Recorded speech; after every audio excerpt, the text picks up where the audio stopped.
د لوی او مهربانه څښتن تعالی په نامه د شمشاد ټلویزیون درنو لیدونکو سلام، سهار مو په خیر. هیلهمند یم روغ او جوړ اوسئ. چهارشنبه ده، څه باندې 7 بجې دي او د شمشاد مرکزي استودیو کابل څخه تاسو د روڼ سهار دغه 2 ساعته ټولنیزه تفریحي او ښوونیزه خپرونه په ژوندۍ بڼه ګورئ. هیلهمند یم چې د ژوند دغه نوی فرصت چې نن مو پیل کړی دی څخه پوره ګټه موږ تاسو ټول واخلو، حداقل د ژوند د هغو ناکامیو څخه تجربه واخلو چې پخوا مو تېر کړي دي او هغه څه چې د راتلونکي لپاره ترسره کوو د هغوی لپاره یو دقیق منظم پلان ولرو. هغه څه چې راڅخه پاتې کیږي، هغه څه چې د بېلابېلو دلایلو پر بنسټ ورته رسېدنه نشو کوئ، دا په دې معنا نه چې زموږ ناکامۍ په ګوته کړي، بلکې د ژوند هر سفر، د ژوند هره برخه ځان ته بېل لذت، بېلې ستونزې لري. درنو صاحب، په دې خپرونه کې نن چې یو څه متفاوته ده، نن د خبریال یا د خبریالانو یا د ژورنالیست ورځ ده. په ټوله نړۍ کې د رسنیو هغه استازي، خبریالان یا کارکوونکي چې په سختو شرایطو وضعیتونو کې امنیتي پیښو پر مهال او د هغه حالتونو پر مهال باندې چې هلته به ډېر اسان زړه ښه نه کړي چې ولاړ سي، دوی خپله وړتیا، خپله زړورتیا ښودلې ده. په افغانستان کې هم وروستی 19 یا 20 کلن مزل یوه نوې تجربه ده د ټولو رسنیو لپاره او اوس په افغانستان کې څه باندې 100 غږیزې، انځوریزې او چاپیزې رسنۍ کار کوي. دلته په کابل کې په لسګونو ټلویزیونونه کار کوي، فعالیت کوي، ترڅنګ یې د افغانستان په سطحه باندې په ډېرو لرې پرتو سیمو، ولسوالیو کې محلي سیمه ییزې راډیوګانې دي، ځینې ټلویزیونونه دي چې کار کوي او په زرګونه ژورنالیستان، خبریالان او نور تخنیکي کارکوونکي په دغو رسنیو کې کار کوي. د هر بلې برخې څخه خبریال ژوند ډېر زیات تهدید دی. نن د خبریال ورځ ده. د شمشاد نړیوال ټلویزیون د رهبرۍ او ټولو کارکوونکو په استازیتوب لومړی خپلو همکارانو ته او بیا د ټولو نورو رسنیو کارکوونکو او بالخصوص خبریالانو ته د دغه ورځې مبارکي وایم، په دې هیله چې همیشه همداسې زړور، صادقه، مبارزه او رښتینې واوسي تر څو پورې د خلکو غږ تر چارواکو پورې ورسوي. نن د خبریال پر ورځ د خبریالانو پر ستونزې، د دوی پر امنیت، د دوی پر مسؤلیت خبرې کوو. میلمانه هم په همدې برخه کې راسره دي. شکریې ته بار ورکوم. ستړې مه شئ. ډېره زیاته مننه اشمت جانه. سلام، سهار دې په خیر ښه، صحت دې ښه دی، ورځ دې مبارک. مننه. ستاسو کارونه، فعالیتونه په دغه وخت کې واقعا د قدر وړ دي. مننه. کور ودان د خلکو هڅه، د خلکو ستاینه او د خلکو مینه هغه څه دی چې انسان ته دغه روحیه ورکوي چې انسان نور هم کار وکړي. زه ویاړم د رسنیو د کورنۍ یو ډېر هغه کوچني یا د پوهې له لحاظه ډېر کمپوه خبریال یا ژورنالیست په توګه باندې خوشبختانه دغه یوه لسیزه په داسې یو ادرس کې کار کومه چې د مظلوم اکثریت غږ یې تل اوچت کړی دی. یو ملي رسنۍ ده، یو بېطرفه بېپرې رسنۍ ده او فقط د ملي ارزښتونو، اسلامي ارزښتونو پام کې نیولو سره ټول نشرات برابر دي. زه ویاړم او دا هم خوښ یم چې سږ کال په دې ورځ کې تاسو هم راسره یاست. ډېره زیاته مننه اشمت جانه، خوشحاله اوسئ. دوستانو، تاسو هم ستړي مه شئ. سهار مو نیکمرغه. د چهارشنبې ورځ ده. خدای دې وکړي روغ جوړ اوسئ. هر چېرته چې یاستئ خوشحاله ژوند ولرئ. د ژوند له طبیعي آفتونو نه د افغانستان خصوصا د پلازمینې کابل له هغو ناوړو پیښو نه په امان کې اوسئ چې هره ورځ، هر ماښام، هر مازدیګر، هر ماسپښین موږ شاهدان اوسو. لکه څنګه چې اشمت یادونه وکړه، نن مو خپرونه ځانګړې کړې ده د خبریال ورځ ته. زه هم په خپل وار سره خپل خوا د ځان له طرفه خپلو همکارانو ته، هغو کسانو ته چې په دغه لاره کې کار او فعالیت لري، تبریکي وړاندې کوم. انشاءالله چې خوندي اوسئ، کار او فعالیت مو همداسې دوام ومومه، ګامونه مو چټک اوسه. واقعا متاسفه یاستو چې نن په افغانستان کې دغه ورځ په داسې حال کې لمانځل کیږي چې نه یوازې د خبریالانو په وړاندې بلکې د هېواد د هر وګړي په وړاندې موږ د ناوړو پیښو او د ناوړو بریدونو شاهدان یاستو. په همدې هیله یاستو د 1999 کال اخري ورځې شپې دي. انشاءالله چې دغه کال په خیر او ارامۍ سره پای ته ورسیږي. هغه کال چې موږ را پیلو 1400 یا هم 1400 کال، هغه له خیر سره د خیر او ارامۍ کال اوسي. نه یوازې د خبریالانو لپاره، د افغانستان د ټول ولس لپاره داسې یو کال چې موږ د دایمي اوربند شاهدان پکې پاتې شو. سوله دې راشي او راتلونکی کال له خیر سره په همدغه ورځ کله چې موږ د خبریال د ورځې نه یادونه کوو، ارامه ورځ دې اوسي. ورسې او د هیڅ چا په مقابل کې موږ د پیښو شاهدان پاتې بله دقیق زما یادېږي زه کوچنی وم لومړی کلونه ولا دقیق هغه وخت نیټه راته نه ده معلوم چې لږ نه وړاندې زه نه پوهېږم چې پیښه مو درلوده که نه چې اجمل نقشبندي ډېر بېرحمانه ډول باندې په شهادت ورسېده فقط خبریال سره یو قلم دی یو کتابچه ده او د ده هغه مینه هغه تنده چې د هیواد او ولس لپاره لري فکر کومه چې که اساس دا وي چې څوک د پیسو لپاره کار وکړي په خبریالۍ کې هېڅ پیسې نشته خبریالۍ کې فقط هماغه کم یو اندازه یو مقدار معاش دی چې میاشت یو خبریال ته د رسنیو کارکوونکو ته ورکول کېږي نور ښه دا به اصطناعات پکې وي چې ځینې کسان د همدغه نوم نه په استفادې سره خپل وجدان خپل ضمیر خپل هغه مسلک خپل هغه د مسلک تقدسوالی هغه خرڅوي هغه بیل بحث دی اما رسنۍ کې هېڅ نشته پیسې نشته یو خبریال یا رسنیو کارکوونکی ستاسو نن ګورئ هغه 10 کاله وروسته به هماغه دی 20 کاله وروسته به هماغه دی تر څو پورې چې تقاعد کې او رسنۍ څخه ولاړ شي کېدای شي په یو شخصي ډېر کوچني کاروبار کې په مراتبو له دسخه عاید زیات وي اما دلته فقط یو احساس موجود دی دلته فقط یو مینه یو روحیه موجود ده چې د خلکو لپاره د ولس لپاره همدغه چې زموږ امنیتي ځواکونه قرباني ورکوي کار کوي د رسنۍ کارکوونکي هم همداسې دي اجمل نقشبندي بیلګه وه له هغه نه بیا راوروسته په لسګونو تر سلګونو پورې زموږ د رسنیو کارکوونکي چې بېلابېلو ملي او نړیوال رسنۍ چې دلته په افغانستان کې کار کوو په شهادت ورسېدله وروستۍ څو بیلګې زه وایم چې متاسفانه زموږ ډېر عزیزان زموږ هغه د رسنیو کارکوونکي په شهادت ورسېدله چې واقعا د دوی نشتون نن احساسیږي یماس یوش که یاد کړو همداراز د ډېرې خصوصي رسنیو هغه کارکوونکي چې په شهادت ورسېدل مینه منګل که یاد کړو تر څنګ دایي صاحب که یاد کړو په غور کې خبریال یاد کړو په هلمند کې په کندهار کې د ملال میوند یاد کړو وروستۍ کوم درې خویندې مو چې په شهادت ورسېدلې او دغسې لسګونه نومونه ډېر زیات دي چې نن د هر چا په خوله باندې دوی په شهادت ورسېدله فقط دې لپاره چې قلم ورسره لیکنې کولې د دې لپاره نو بران دا هغه قشر دی چې د ټولنې د هر بل چا نه د تهدید تر ګواښ لاندې دی په ډېرو کمه امکاناتو سره په ډېرو سختو شرایط سره نن همدغه خبریال که لاریون وي که چاودنه وي که برید وي که هر بل څه وي دوی ځي او دوی متاسفانه داسې بیلګې لرو چې حتی د حکومتي ادرس څخه البته دا مربوط د فرد کېږي چې دوی ځورول شوي دي ټکول شوي دي کمرې ورته ماتې شوي دي دغسې پیښو شاهدان هم پاتې شو چې خپله خبریال ورغلی به د دې لپاره چې له پیښې نه انځور واخلي له پیښو نه جزیات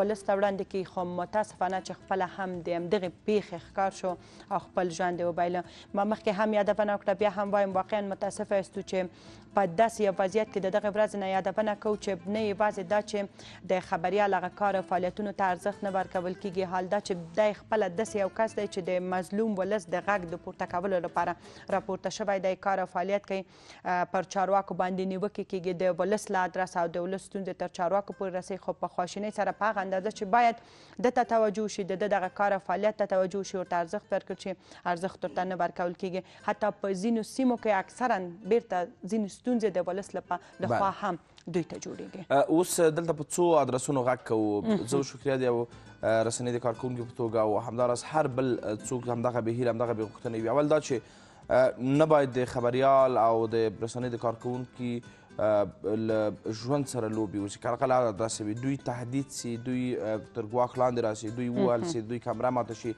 دوی ته پوچ الفاظ استعمال سي بل دا چې د کاري مسؤلیت موضوع ده د رسنیو مالکین که هغه خصوصي وي دولتي رسنۍ وي چې په هغه اندازې باندې چې دوی بودیجه ده امکانات دي درآمد دی کارکوونکي جذبوي کارکوونکي ځان ته نیسي نو نه باید پرته له یو قانوني دلیل څخه یو د کسر بودیجې موضوع ده چې هغه به اصطناعات وي یو باید داسې یو موضوع وي چې یو رسنۍ تړل کېږي یا دې ته نور بحثونه اما په ټوله کې پرته له کوم معقول دلیل څخه یو کارکوونکی چې هلته ورسره قرارداد کېږي یو کارکوونکی چې په سختو شرایطو کې سختۍ ګاللې دي هماغه پرته له دلیل نه له دندې څخه لرې کېږي کاري مسؤلیت نه لري دا د رسنیو د مالکینو مسؤلیت دی د امنیتي ځواکونو مسؤلیت هم همدا رقم دی چې میړانه کوي زړورتیا کوي خبریالان هم د رسنیو کارکوونکي هم د دوی اوږه په اوږه له دوی سره دي د دوی د قربانیو د دوی د هڅو د دوی د ستونزو هغه حالت را اخلي انځور ته یې باسي د دوی باید چلند سم واوسي اطلاعات فرهنګ وزارت نه مو غوښتنه په همدې حد کې ده چې ویان بیا هم نن راشي چې هغوی حداقل د رسنیو د کارکوونکو هغه څیرو چې هغوی زموږ منځ کې نشته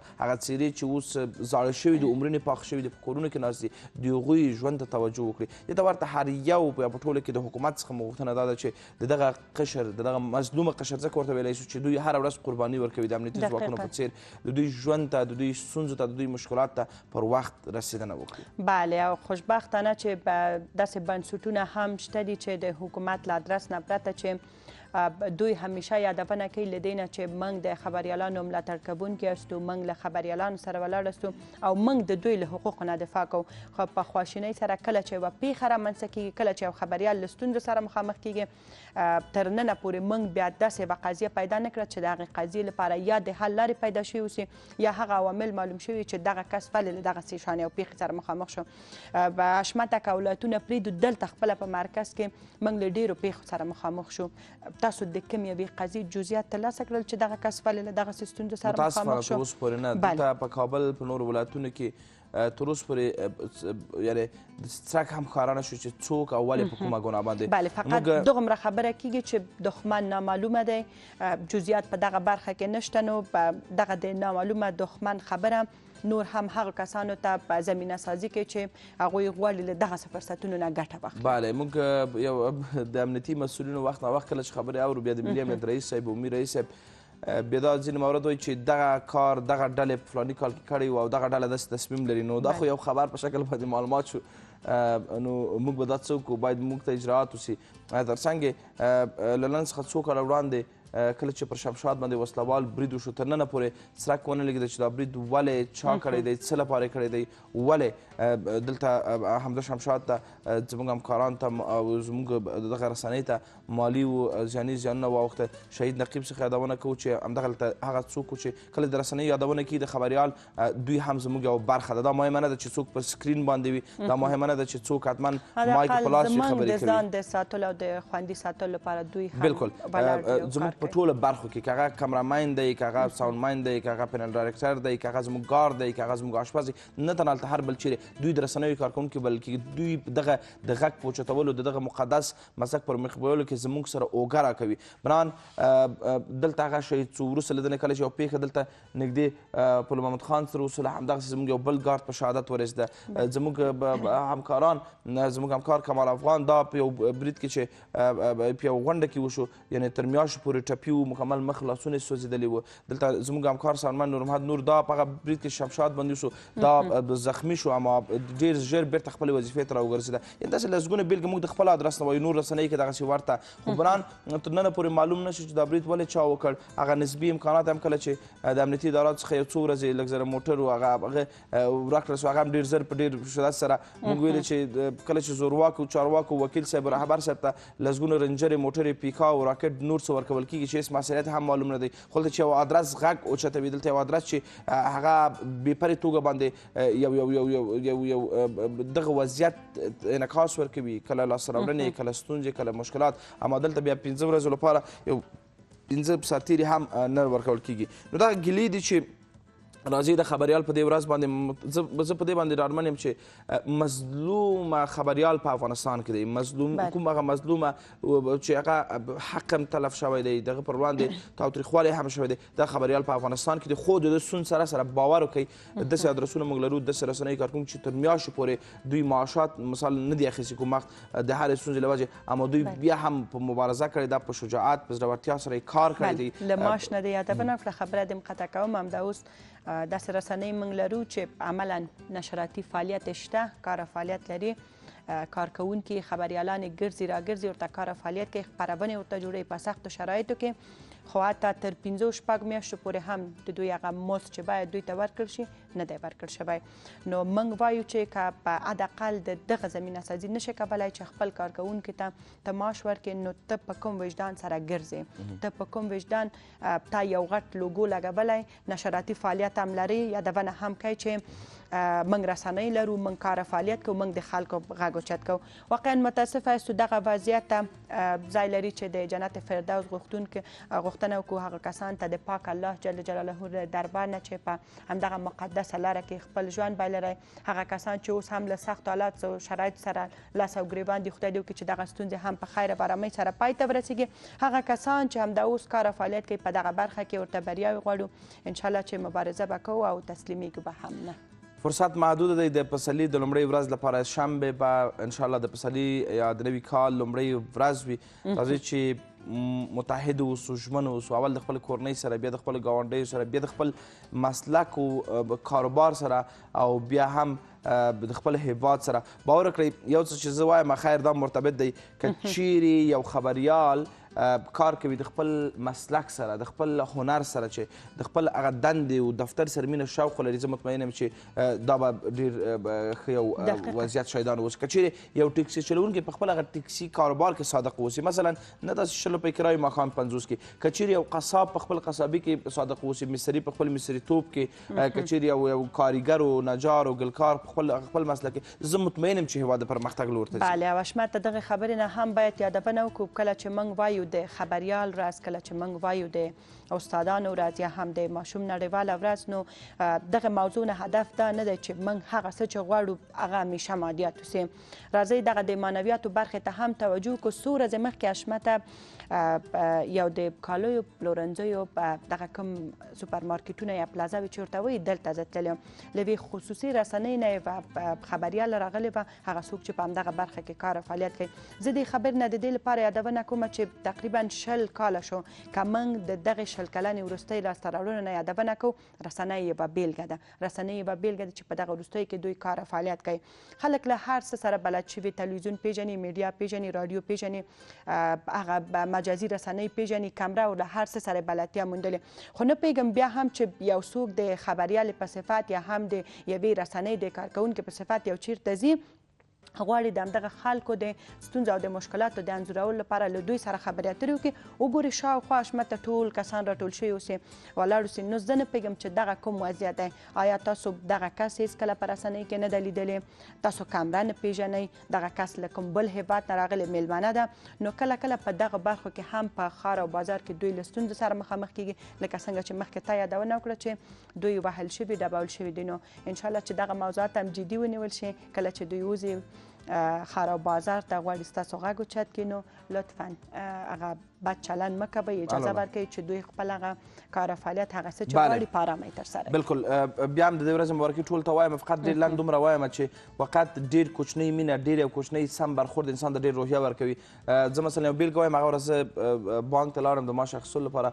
یا د بخیر وي، خدای دې همیشه معاش پر وخت راولي د ټولو کارکوونکو. اجمل جانه ډېر دا نوم یې ډېر خوندور د معاش. خو کله چې لاړم، یعنې هلته کوم مدیر مسؤلیت د امنیت چې درلوده، یعنې ډېر په احترام سره هغه امنیتي سرتېرو چې ډېر احترام وایي، زه هر ورځ خپرونه ګورم ستاسو، یعنې باور وکړئ کوشش وکړئ، زه پوهېږم چې ستاسو فرصت محدود دی، راشه نوبت درته مخکې کړم. یعنې دغسې کوچنی یو برخورد، داسې یو کوچنی موږ ته روحیه راکوي، موږ بل څه نه غواړو. دغه یو معنوي ارزښت دی. بله، تاسو یاست چې موږ یاستو کور مدان. ځو سندره ګورو، تر هغه وروسته د پوهنتون استاد سیدات الله پښتین به د سکایپ په لیک کې د خبریالۍ په ارزښت، د خبریالانو پر ستونزې، د دوی پر مسؤلیت د سکایپ په لیک ورسره خبرې کوو. ښاغلی عبید بارکزی مو هم راغوښتي، انشاءالله که چېرې ته 8 بجو نه مخکې راورسېږي، فرصت هغوی سره به هم کیسې وکړو. د 8 نه وروسته هم ځینې مېلمانه په همدې اړه لرو. بیرته راګرځو، موږ سره پاتې شئ.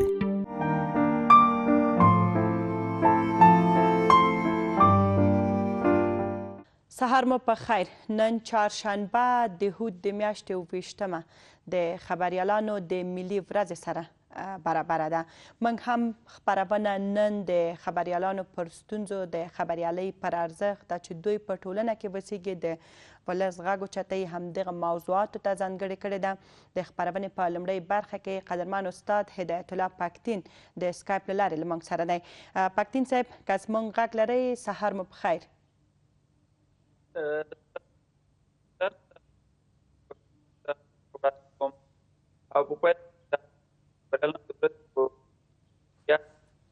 په خواشینۍ سره چې پښتین صاحب موږ ستاسو غږ سم نه لرو. بله، په دې چې غږ سم شي، نه په انټرنټ ستونزه ده. پښتین صاحب، راځو نن د خبریال ورځ ده په افغانستان کې. د رسنیو او بیا د خبریالانو د حدسو دغه وروستی 20 کلن مزل څنګه ارزوئ تاسو؟ څومره موثریت یې درلوده، څومره اغېزمنتیا یې درلودله، او څومره ګټور و په ټوله کې؟ مهرباني. پښتین صاحب، بیا له سره پوښتنه فکر کوم چې غږ مو سم ما نه اورېده. 20 کلن مزل د رسنیو او همداراز د خبریالانو په افغانستان کې په دې سختو حساس شرایطو کې څنګه ارزوئ؟ سلام تاسو درنو لیدونکو او اورېدونکو ته وړاندې کوم. موږ تاسو ګورو چې افغانستان په ډېر بد حالت کې یعنې 100 کاله مسلسل ورځ تر بلې جګړه سختي او د دې سره چې جګړه لرو قربانیان زیاتې ورکړې همدې ترڅنګ موږ یو لاسته راوړنه چې دی هغه د رسنیو په برخه کې ده. رسنۍ 100 کاله وړاندې موږ هېڅ دغسې کومه تصویري رسنۍ نه درلودې، صوتي هم یوازې ملي تلویزیون او بعضې نورې بهرنۍ ډیټاګانې دلته باید فعالیت ترسره کوو. او اوس له نیکه مرغه چې موږ په هېواد کې بېلابېلې رسنۍ لرو او د دې په برخه کې په ډګر کې ډېر پیاوړي ژورنالستان لرو چې هغه د هېواد ته د خدمت لپاره لاسونه رانغاړلي دي او دوی وکولی شول چې د دې ترڅنګ چې هېواد ته خدمت وکړي ځانونو لپاره هم خدمت وکړي. او نه موږ تاسو ګورو چې افغانستان کې په دولتي پوهنتونونو ترڅنګ موږ په خصوصي پوهنتونونو ژورنالست په برخه کې لرو چې ډېره محصل هغه څخه فارغ. دا د 100 کلن هغه مزل یو ښکاره بیلګه ده او په دې برخه کې هم له بده مرغه ووایو چې اوس هم ژورنالستان چې هغه ډول حقوقو څخه د ازادي بیان څخه نه دي برخورداره، دومره قربانۍ ورکولو سره او خصوصا سږنی کال چې د خبریالانو لپاره د عالمانو لپاره د سیاسي شنونکو او د بېلابېل لپاره ستونزمن همدغسې خبریالان هم سږکال موږ یو ډېر شمېر خبریالان له لاسه ورکړل. دا د افغانستان لپاره لویه ضایع ده، خو اوس هم هغه ډول شرایط باید په کار وای نه دي آماده شوي. د بیان ازادي موږ که وایو او یو لاسته راوړنه بولو، خو خبریالان اوس د تېرې له لاسه که چېرې ځینې راپورونه خپروي یا ځینې لیکنې شننې ترسره کړي، دوی ژوند د ګواښ سره مخ. بله پکتین صاحب، که څه هم پخوا موږ په دغه برخه کې داسې کسان درلودل چې هغوی کار او فعالیت کوي، خو په دغه وروستیو 100 کلونو کې په دغه واقعا یوه مهمه او جدي لاسته راوړنه ده، هغه لاسته راوړنه چې ساری نه لري، ځکه تلویزیونونه هم ډېر شو، راډیوګانې هم ډېرې شوې، د سوشل میډیا په برخه کې هم د دوی لخوا کار او فعالیتونه شته دي. بیا هم ولې دوی ته په درنه سترګه نه کتل کیږي؟ د دوی دغه کار او فعالیت ته ولې ارزښت نه ورکول کیږي؟ یو ټولنه یا هغه وخت پرمختګ کولی شي چې هغلته بنسټونه ورغول شي. له بده مرغه چې په افغانستان کې په تېرو 100 کلونو کې که بهرنیان وکړې هم په بنسټونو باندې کار ونه تر څو موږ هغه کاره او د اعتماد وړ بنسټونه ولرو. د دې سره هم اوس که تاسو ګورئ دلته اوس هم هغه روابط پر ضوابطو باندې حکمراني کوي او ضوابط پام کې نه نیول کېږي. که یو ژورنالست له ستونزو سره مخ کېږي، نو دی بیچاره د دې لپاره چې دی د ژوند له نورو کړاوونو سره مخ چې دی جرأت نشي کوی چې لاړ شي هغه کوم حقوق چې دي هغه د محکمې عدلي او قضایي ارګانونو له لورې وغواړي. ځکه دلته یو څوک ده زورواکی دی، هغه په لاس کې سلاح ده، د هغه په لاس کې ټوپک ده، هغه سره غیر مسؤله وسلوال ورسره دي، هغه د ژوند ګواښي. څو وخته وړاندې تاسو د یو افغانستان یو ولایت کې ولیدل چې نامسؤله وسلوال د یو خبرنګار کور ته ننوتل، د هغه کورنۍ غړي وویشتل، خپله دی یې له منځه ویوړل. نو دغلته هغه څه دي چې خبریالان یې له ګواښ سره مخ کړي دي، د دوی خبرې نه اورېدل کېږي او دوی له ستونزو سره مخ دي او دوی دغسې یو با اعتماده باوره مرجع نه لري چې دوی هغه کوم ستونزې څوک چې دوی ته مشکل جوړوي هغه ته مخته کړي. او بله خبره دا ده چې موږ تاسو ګورو چې بعضې راپورونه جوړېږي حتی د والیان، زورواکي، قومندانان هغوی په لوی لاس اخطارونه ورکوي. نو دا هغه څه دي حتی نه تنها چې اخطارونه ورکوي، موږ تاسو په تېرو کلونو کې لیدلي دي چې خبریالان چې د یو څه څخه د مافیا کړیو څخه پرده پورته کړي دي، هغه بیچاره خپل ژوند له لاسه ورکړی ده. بله پکتین صاحب، مشخصا دې ته راځو چې وروستیو څو کلونو کې بیا څو میاشتو کې موږ د لسګونو دغسې ورته پیښو شاهدانو چې خبریالان مو په شهادت رسیږي. ما د خبرونو پیل کې ځینې نومونه واخیستله، خو تر ننه پورې اصلا څرک ونه لګېده چې چا او ولې. په ټولو کې د حکومت مسؤلیت په دې پر وړاندې څه دی؟ ځکه چې همدغه رسنۍ دي چې د حکومت د پایداره اوسېدلو یوه ستن هم ورته ویلی شو، ځکه چې همدا رسنۍ دي چې د حکومت مشروعیت، د حکومت شتون هغه څه دا ساتي. ولې توجه نه ده سوې؟ څه مشکلات دي چې دوی تر اوسه نه دي تولیدلي؟ حتی اقل زموږ امنیتي او کشفي ادارې چې یوه پیښه هم وڅېړي دقیقا. دلته څو لاملونه دي. یو دا چې اول خو حکومت قانون اساسي هم دا وایي چې د افغانستان هر وګړي د امنیت خوندي کول د سر او ځان امنیت خوندي کول د حکومت دنده ده. خو د حکومت په هغه کومه جغرافیه چې لري په هغه ځای کې چې پیښه ترسره شي حکومت یوازې د دې باندې بسنه کوي په ډېرو شدیدو الفاظو سره وغندي بس خلاص. او بله خبره دا ده چې دلته بعضې پیښو کې زموږ په خپله حکومت دخیل ده. تاسې وګورئ چې د یما سیاوش پلار او د هغه کورنۍ دا ادعا کوي چې موږ ځو د کابل د افغانستان بانک څخه د دې وضاحت غواړو. موږ هغه وژل شوی دا موټر په دې کې ولاړ و، هغه کمرې سره شریک کړه، هغه موږ سره شریک کړه، خو تر اوسه دوی ته ځواب نه ویل کېږي. دغه هغه علتونه دي چې د ژورنالستانو، نه تنها ژورنالستانو بلکې نور هغه زموږ تاسو په د تېرو یو کال کې هغه کدرونه تر اوسه د هغوی پوښتنه نه کېږي او هغه تر اوسه پورې یو هواد هماغسې یو څو ورځې په رسنیو کې ګرمه ساتل کېږي، نوره د پامه غورځول کېږي چې دا د دې علت شوی دی. موږ تاسو ګورو چې زیاتره ژورنالستان له هېواد څخه تېښتې ته اړ شول او یا هم ځینې نور هم په دې تمه دي چې یو لار ورته پیدا شي له هېواد څخه لاړ شي. دا هغه څه دي چې افغان خبریان لاندې له ستونزو سره مخ کړي دي، له ګواښونو سره مخ کړي دي. اوس ګورئ دوی خپل هغه مسؤلیت نه ګڼي، یعنې هر خبریال که ګوري له تشویشي له ذهني فشار سره مخ ده. دوی په تشویش کې دي چې څه وخت به زما نوبت وي چې زه به ټارګټ کېږم، ځکه د نورو هغه خبریالان چې د هغوی هېڅ څرک ونه لګي. څو ورځې وړاندې ننګرهار کې چې کوم دوه خبریالان د راډیو کارکوونکي د نیکاس تلویزیون کارکوونکي ټول شوي، هغه قومندان د امنیې وایي چې دغه سړی مونږ ونیو، خو والي بیا وایي چې ما د سړي د نیولو عام عمر ورکړی د دې لاملونو. دا خپله بې باوري رامنځته کوي او دا خپله په حکومت باندې شکونه زیاتوي. دقیقا. پکتین صاحب تاسو هم اشاره درلوده دغه موضوع ته چې په دې وروستیو کې ډیری خبریالان دې ته اړ شول چې هیواد پرېږدي، له هیواد نه بهر لاړ شي، او اوس هم ځینې داسې کسان شته چې په تمه دي دې ته که یوه زمینه ورته مساعده شي دوی هیواد پرېږدي او له هیواد نه بهر لاړ شي. د دغه ترڅنګ موږ داسې کسان هم لرو چې همدلته په پلازمینه کابل کې دي یا د کورنیو لخوا دوی ته اجازه ورنه کړل شوه چې دوی خپل کار او فعالیت ته ادامه ورکړي، یا دوی خپله دغه حالت دې ته اړ کړل چې نور کار ته لاړ نه شي. که واقعا د خبریال کار او فعالیت ته ارزښت ورکړل شي، خپله شخصا ده ته، ټولنې ته، او په هغه هیواد کې چې دی ژوند کوي، ارزښتونه به یې څه وي؟ ګورئ دغه د 20مې پیړۍ په پای کې او د 21مې پیړۍ په پیل کې دغسې ټوله نړۍ دا ومنله چې په یوې ټولنې یا په ټوله نړۍ کې خورا ارزښت چې د هغه رسنۍ لري. اوس که موږ تاسو بېلابېل هېوادونه وګورو یا لوی قدرتونه وګورو، هغوی په دې لټه کې چې څنګه په باندې په ژورنالست باندې په دې برخو باندې پانګه اچونه وکړي تر څو هغه نړیوال تصویر جوړ کړي. که چېرې ستا هغه اړیکه له رسنیو سره ښه وي، ستا اړیکه له خبریالانو سره ښه وي او ته وکولی شي د خبریالانو باور او اعتماد ترلاسه کړي او د هغوی لپاره د کار او د زیار زمینه برابره کړي او هغوی وکولی شي په ډېر ارامه فضا کې ژوند او زندګي وکړي، خپل کار او فعالیت ته ادامه ورکړي، نو دا د حکومتونو د سپورټ لامل ګرځي.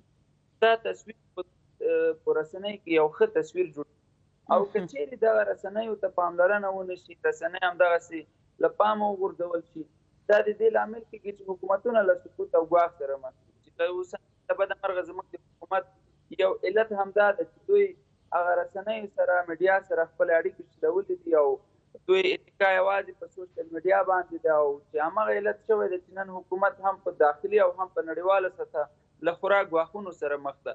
لکه څنګه چې وایي شاعر د یو ټولنې سترګې دي، همدغسې ژورنالست هم د یو ټولنې هغه سترګې جوړوي، د یو ټولنې هغه مسیر ټاکي. ځکه ژورنالستان که چېرې د خپل هېواد په ګټه کار وکړي، د خپل هېواد ګټو ته ژمن کار وکړي، نو هېڅکله هم موږ بدې خواته نه ځو. او که چېرې ژورنالست خپل هېواد په ګټه کار ونه کړي او هغه کوم وظیفې چې ورته ور په غاړه شي یا په سمه توګه ترسره نه کړي، یو ټولنه له ګواښ سره مخ کېږي. موږ تاسو اوس ګورو چې د تنها چې د افغانستان کې ارزښت لري بلکې ټوله نړۍ کې ارزښت لري.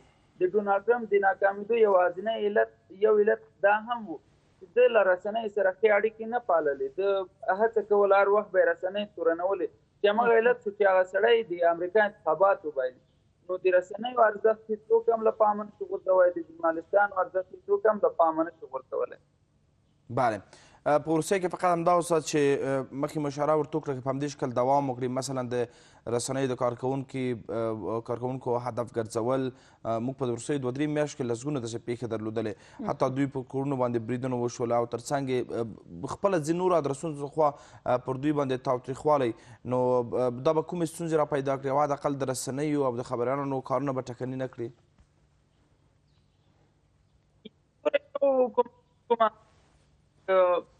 نړیوالو سټیشنونو مطرح کوي او همدارنګه یو لاسته راوړنو څخه یادوي، هغه د رسنیو فعالیت ده. که چېرې ژورنالستانو ژوند ته پاملرنه ونکړي او همدغسې دغه لړۍ دوام پیدا کړي، نو دوی به بیا دغه لاسته راوړنه له لاسه ورکوي. تاسې ګورئ اوس زیاتره زموږ خصوصي رسنۍ د سقوط له ګواښ سره مخ دي. موږ تاسو ډېر هغه کارکوونکي لرو چې هغوی ښه ډېر فعاله وو رسنیو کې او ډېر کاري تجربه یې لرله او هغوی باندې د یوې رسنۍ هغه بنسټ ولاړ و. هغوی نن مخه کړې د شخصي کاروبار ته، چې دا خپله د رسنیو په ډګر کې یوه لویه ضایع ده. که چېرې همدا حالت دوام پیدا کوي، افغانستان کې هغه د بیان ازادي او د رسنیو فعالیت له ګواښ او ستونزو سره مخ کېږي. اوه ډېره مننه. کور ودان استاد. مننه. بیرته راګرځو، موږ سره پاتې شئ.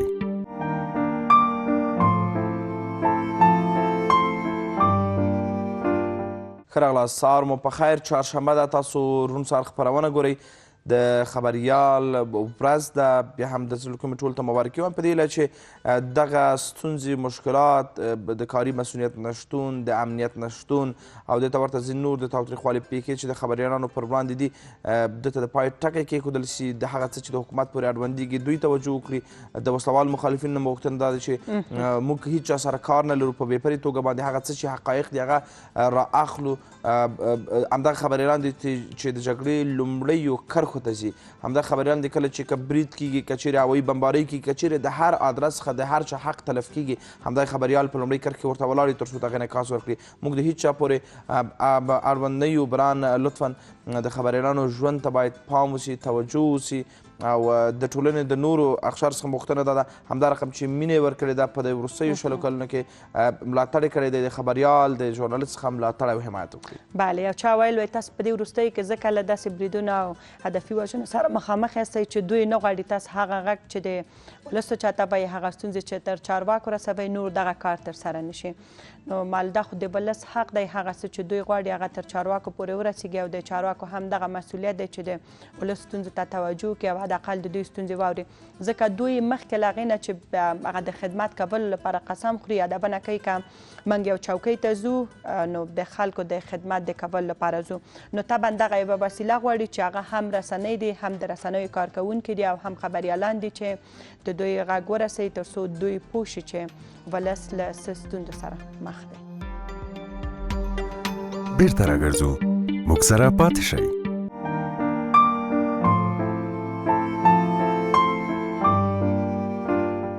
سهار مو نیکمرغه. روڼ سهار په ژوندۍ بڼه له شمشاد تلویزیون څخه ګورئ. خدای دې وکړي نن چهارشنبه مو په خیر او خوشحالۍ سره راپیل کړی. هر چېرته چې یاستئ په ځان هم پام کوئ، خوشحاله اوسئ. ساعت هم تقریبا 8 بجو ته نږدې کېږي. همکاران به هم تاسو ته د 8 بجو خبرونه وړاندې کړي، خو له هغه نه مخکې به موږ د هوا حالات، د اسعارو بیه او که نن همکارانو د ریکارډ برخه اخیستې هغه به هم راواخلو. دا چې نن د خبریالانو ورځ ده نو خپرونه هم همدغې موضوع ته ځانګړې شوې ده. نور میلمانه هم لرو د خبریالانو پر ارزښت، دا چې په ټولنه کې دي، دا چې د ولس غږ اوچتوي، دا چې څومره باید د دوی وضعیت ته توجه وشي، ستونزو ته که وضعیت همدغسې دوام ومومي زموږ برخلیک به څه وي. بله، ځکه ټولنیزه خپرونه د هغه موضوعات چې زموږ په ذهن کې راګرځي، هغه څه چې په ټولنه اجتماع کې دي، که ما سره وي که بل چا سره، هغه باید شریک سي لیدونکو سره.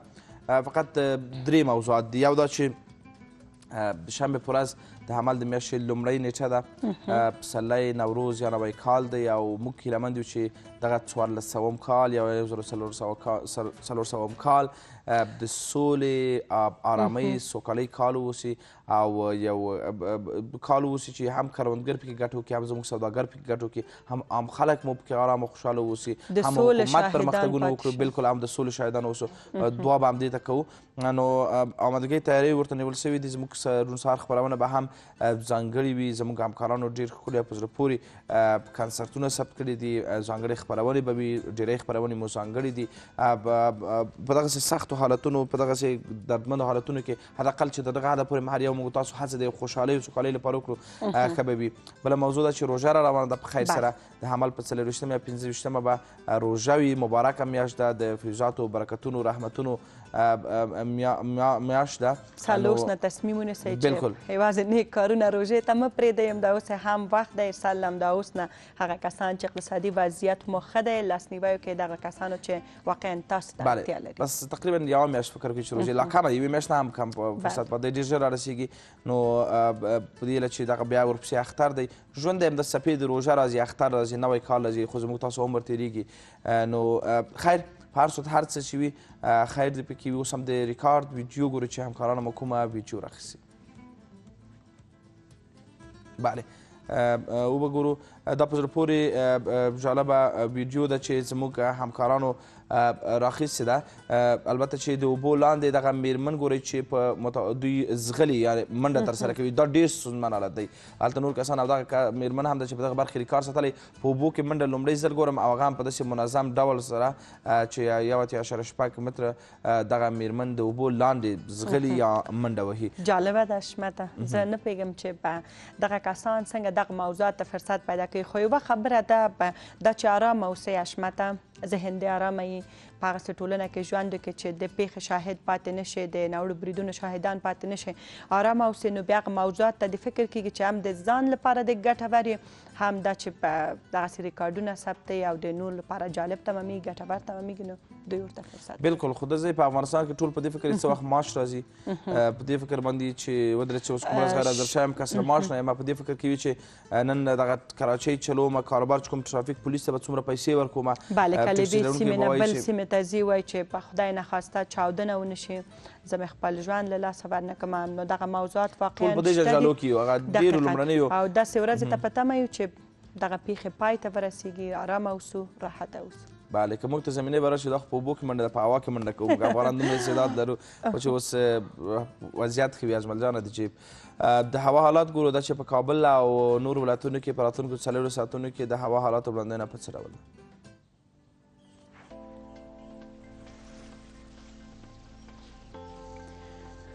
کابل کې اسمان شین تودوخه لوړه درجه 18 چټه 15 اټکل شوې جلال آباد کې اسمان ریز تودوخه لوړه درجه 15 چټه 14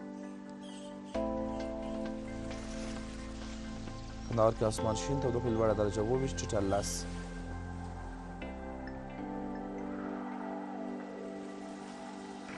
مزار شریف کې اسمان ځای ځای ریز تودوخه لوړه درجه 14 چټه 7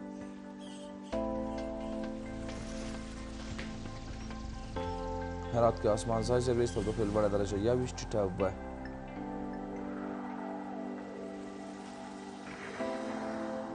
ګردیز کې اسمان ریز تودوخه لوړه درجه 14 چټه 2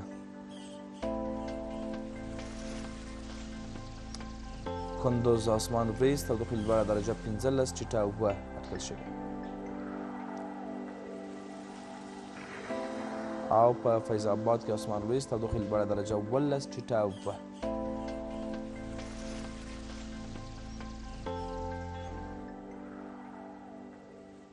په کابل او ځینو نورو ولایتونو کې په عام اصلاح ورېځې ګرځي ورښتونه ډېر ښه ورښتونه وو تقریبا 2 ورځې د افغانستان په څه کم ټولو ولایتونو کې او راتلونکو اونۍ کې هم د ورښتونو اټکل شوی دی همکار مو د 8 بجو خبرونو تابعه نیسي له هغه نه مخکې شکریا به د شمشاد نیوز د فیسبوک پاڼې ځینې خبرونه موږ تاسو سره شریک کړي ډېره زیاته مننه اشمته میررحمان رحمانی رئیس بولسی جرگه عصر امروز غرض اشتراک در کنفرانس صلح در مسکو رهسپار روسیه شد.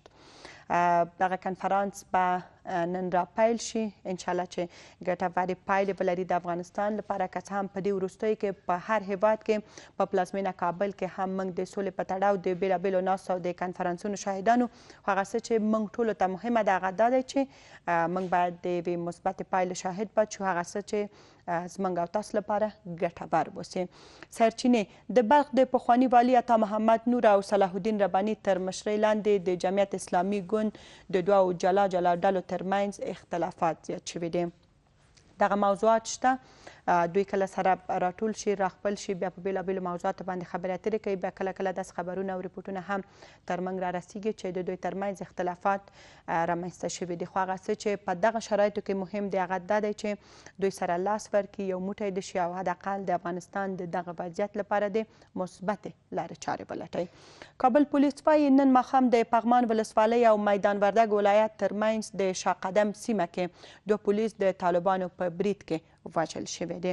بیا هم داسې یو خبر چې زموږ اتلانو ته پکې زیان اوښتی د جنت فردوس غوښتونکي استو خپلو دغو سرتیرو ته خدای دې هغه ورځ راولي چې موږ بیا د دغسې بریدونو شاهدان پاتې نشو. مسکو ناسته کې د افغان حکومت په استازیتوب د ملي مصالحې عالي شورا د رئیس په مشرۍ د پلاوي لیست اعلان شوی دی. خدای دې وکړي چې دغه لیست ګټور اوسي ځکه د ناستو یا هم د کنفرانسونو لپاره خصوصا بیا د سولې په موضوع کې چې په کوم لیست جوړیږي د حکومت له ادرسه یا هم د ځینو نورو نهادونو له ادرسه بیا نیوکې ورباندې موجود وي. دغه لیست خدای دې وکړي چې بشپړ لیست اوسي او د افغانانو په استازیتوب هغه کسان چې په دغه ناسته کې ګډون کوي هغه څه وړاندې کړي چې واقعا هغه د افغان ولس په درد بخوره وي او د هغوی رښتینې دردونه اوسي. د غزني اوسیدونکي د برېښنایي پیژندپاڼو سیمه ییزه اداره په توپیري چلند تورنوي او دا چاره د پارلماني ټاکنو لپاره سیاسي کړنه بولي. خواشینی یاستو دغه وضعیت ته که په یو ولایت کې دغه مرکز نه وي بیا له هغه نه وروسته چې دغه مرکز رامنځته کېږي ولس په بېلابېلو برخو کې له ستونزو سره مخامخ اوس هم له غزني ولایت نه مو خبر تاسو سره شریک چې په دغه مرکز کې تبعیضي چلند کېږي. غږ په چارواکو باندې د دغه ادارې په مسؤلینو باندې چې دغه موضوعات جدي ونیسي ځکه دغه واړه او جزئي موضوعات دي چې وروسته بیا د غټو ستونزو لپاره زمینه برابروي. د کاپ 28مه د خبریالانو نړیواله ورځ افغان خبریالانو چې په تېرو 15 میاشتو یې ګڼ همکاران له لاسه ورکړي د کاپ 28مه یې لمانځلو ته خوښ نه دي. لکه څنګه چې موږ یادونه وکړه نن د هود 28مه ده او د خبریالانو نړیواله ورځ ده بیا هم یادونه کوو چې موږ ورځ نه غواړو موږ فقط معنوي ارزښت غواړو هغه څه چې موږ په ارامه فکر پرېږدي هغه څه چې موږ کار او فعالیت ته پرېږدي او موږ معنوي ملاتړ ترلاسه کړو همدغه زموږ او ستاسو او زموږ د همکارانو او دغه کسانو لپاره چې رسنیز کار او فعالیت لري بس دی. د 10 ولایتونو ترمنځ د ویلچر باسکټبال لوبو اتلولي د کابل معلولینو لوبډلې وګټله. دا واقعا د ویاړ ځای دی هغه کسان چې کله کله د بریالیتوب د ترلاسه کولو لپاره بهانې لټوي نو دغه یو ښه مثال دی چې دوی که معلوله هم دي نو هیڅکله له بریالیتوب نه شاته تګ نه کوي او کار او فعالیت کوي. وملیده چې د کابل لوبډلې دغه لوبه وګټله. هرات کې په شنو خونو کې کښت د پخوا په پرتله د پام وړ وده کړې ده. څومره ښه خبر چې په ځینو ولایتونو کې دغسې موضوعات هم شته دي. بیرته راګرځو موږ سره پاتې شئ.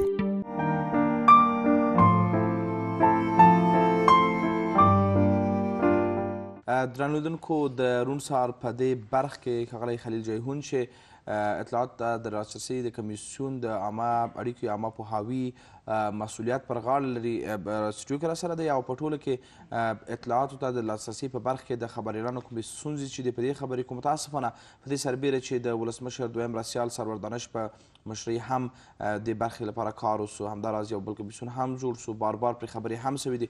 د حکومت د رسنیو مرکز هم همیشه په خپلو غونډو کې ویلي دي چې دا مسؤلیت دی د ټولو دولتي چارواکو او بالخصوص بایندوانو چې دغه زمینه فرصت برابر کړي تر څو خبریالان اطلاعاتو ته لاسرسی پیدا کړي. خو متاسفانه ډېری وخت د ځینو ویاندویانو شمېرې ټلیفون بندې وي یا هم اوس ویاندویان هم سکرټر لري بل څوک یې ځوابوي یا حتی ځینې رسنیو سره دوی لخوا تبعیضي چلند کېږي دوی ته هغه دقیق معلومات نه پرېښودل کېږي چې څو ورځې مخکې هم د ځینو موارد مثلا یو خبر د کورنیو چارو وزارت د ویان پر ټویټر باندې راغی چې د یوې خصوصي رسنۍ لخوا چاودونکي توکي لیږدول خو کله چې موضوع وڅېړل شوله بیرته د موضوع راشه ویل کېدل چې د دغه پټاقۍ یا آتشفشان لپاره د یو خصوصي رسنۍ لخوا په بلخ کې دغه توکي لیږدول کېدل کوم موضوع یې نه درلوده. په هر صورت په ټولو کې په همدې موضوعات خبرې کوو. هیله مند یم چې خپرونې دغه برخه هم وګورئ.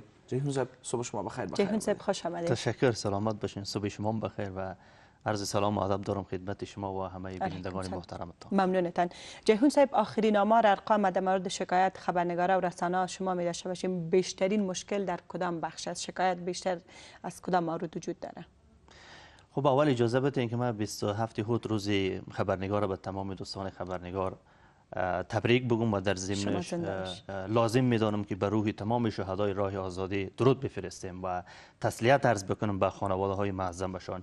در بحث دسترسی به اطلاعات یک تفاوت وجود داره از منظری که ما به عنوان یک نهاد ناظر از تطبیق قانون دسترسی به اطلاعات نظارت میکنیم و از یک زاویه دیگه که ادارات دولتی با کدام مکانیزم اطلاع رسانی میکنن. قانون دسترسی به اطلاعات مکانیزم دسترسی به اطلاعات مشخص کرده است، در اونجا روی از او اگر سوالی بود من پاسخ ارائه میکنم. اما در مورد اطلاع رسانی بیشتر پرسش‌های شما در حول و حوش همین بحث مطرح میشه که ادارات دولتی مکلفیتشان همی است که اطلاع رسانی بکنن از اموراتشان، از کارکردی که روزانه انجام میدن.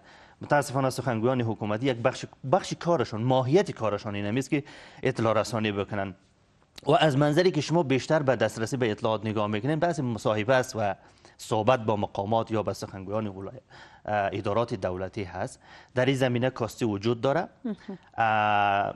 چند تا میتونیم بگیم که چند تا نهادی که با دسترسی خیلی محدود است. وزارت دفاع ملی است، وزارت امور داخله است، ریاست امنیت ملی است و در بعضی موارد هم استر محکمه هم حالا وضعیت بهتر شده، خوبتر شده به دلیل از اینکه ما تلاش کردیم طرز العمل طبقه بندی اطلاعات در قوه قضاییه درست بکنیم که بر اساس از او شما بتونین که به اطلاعات دسترسی کامل داشته باشین. در سال 1399 تقریبا در حدود 3200 تقاضای اطلاعات از سوی اشخاص حقیقی و حکمی که بیشترین از این رسانه ها بودن به عنوان شخصیت های حکمی و بیشتری از این خبرنگارا بودن شخصیت های حقیقی، اطلاعات از جانب ادارات دولتی ارائه شده. اما در 150 مورد شکایت در کمیسیون دسترسی به اطلاعات ثبت شده. این شکایت ها بیشتر اطلاعاتی بوده که مربوط به پروژه های تدارکاتی بوده یا مصارف پولای هنگفتی بوده یا هم یک سری اسناد مهم دیگری بوده که دولت افغانستان او را با توجه به ماموریتشان تولید کردن. از سوی ادارات دولتی بر متقاضیان بخصوص با رسانه ها شریک ساخته نشد که ما تلاش کردیم بیشتری شکایت ها را رسیدگی بکنیم و اطلاعات معمولا مشکل جدی همی است که ادارات دولتی اما طبقه بندی اطلاعات در اداراتشان تا بار روی دست نگرفتن که حداقل اطلاعات محرم چی است، اطلاعات غیر محرم چی است. محرمش معمولی است و در قانون دسترسی به اطلاعات هم با صراحت آمده که اون مسائل باید نشر نشه، ولی غیر محرمش هیچ ممانعتی وجود نداره، باید برای خبرنگار، برای رسانه، به شهروندان افغانستان شریک ساخته شود. مشکل جدی همی است. ما روی ازی کار میکنیم تا اینکه طرز العمل طبقه بندی اطلاعات در تمام ادارات دولتی وضع بشه که بر اساس از اون روند دسترسی خبرنگاران و رسانه ها را با اطلاعات ادارات جیهون صاحب، اگر من اشتباه نکرده باشم درست دومین سال گذشته در همین روز در یکی از برنامه ها از امی ادارات نام برده شده بود. بله.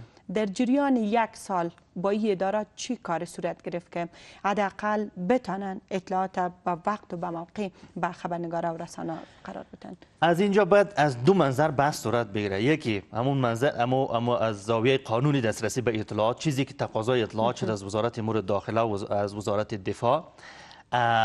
بیشتر موارد ما تلاش کردیم اطلاعات گرفتیم. مثلا در مورد آمار قضایای جرم و جنایت بود در سالهای 98 بود، او را گرفتیم و چند مسائل دیگره.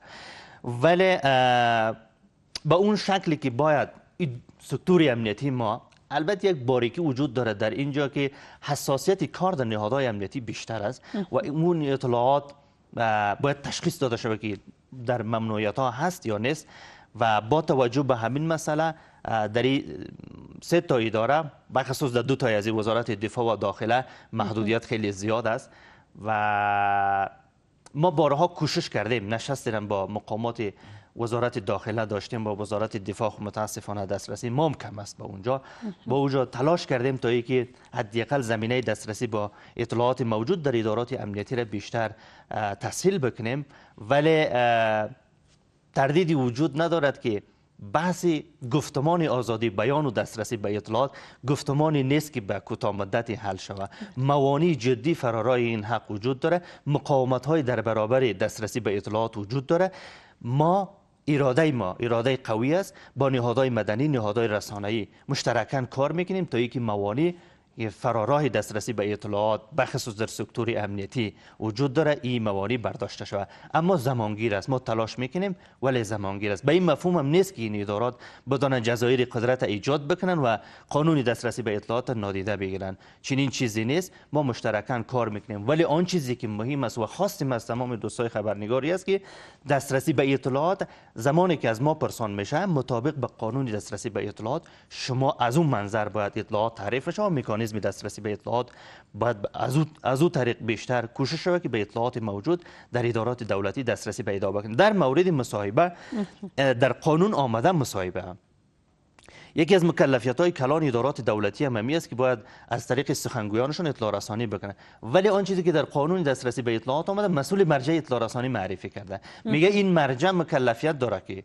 اطلاعات درون اداره را به بیرون نشر بکنه و خواستی که از بیرون اداره از طرف شهروندان، رسانه‌ها و خبرنگاران مطرح میشه این را میگیره به داخل اداره انتقال میده. بحث سخنگویا در قانون دسترسی به اطلاعات نامده و اون مکلفیت برمیگرده با مرکز رسانه‌های حکومت و سایر نهادهایی که اون مکلفیت انجام میدن. و ما مسئولین مراجع اطلاع رسانی را در تمام ادارات دولتی داریم، لیستش از طریق وبسایت با تمام وبسایت کمیسیون نشر شده. شما میتونین که از اون طریق برین به اطلاعات موجود در ادارات دولتی دسترسی پیدا بکنید. خب در کل شما اشاره کردن بالخصوص به نهادهای امنیتی که به موقع بسیار وقت اطلاعات به دسترس خبرنگاران نمیته.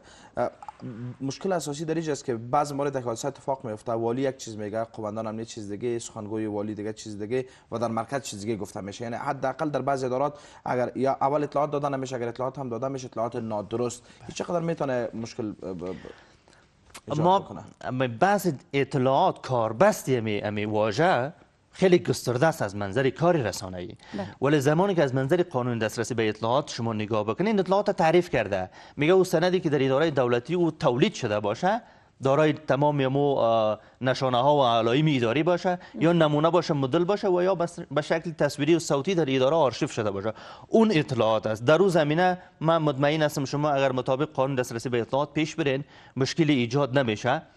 ولی در مورد اطلاع رسانی دقیقاً مشکل وجود داره، با سخنگویان دسترسی کم هست و امیدوار هستم که نهادهای مربوطه در این زمینه بتونن کاری انجام بدن. کاری که ما انجام میدیم مسئولین مراجع اطلاع رسانی و تسهیل دسترسی شما به اطلاعات در چارچوب قانون است. دقیقاً.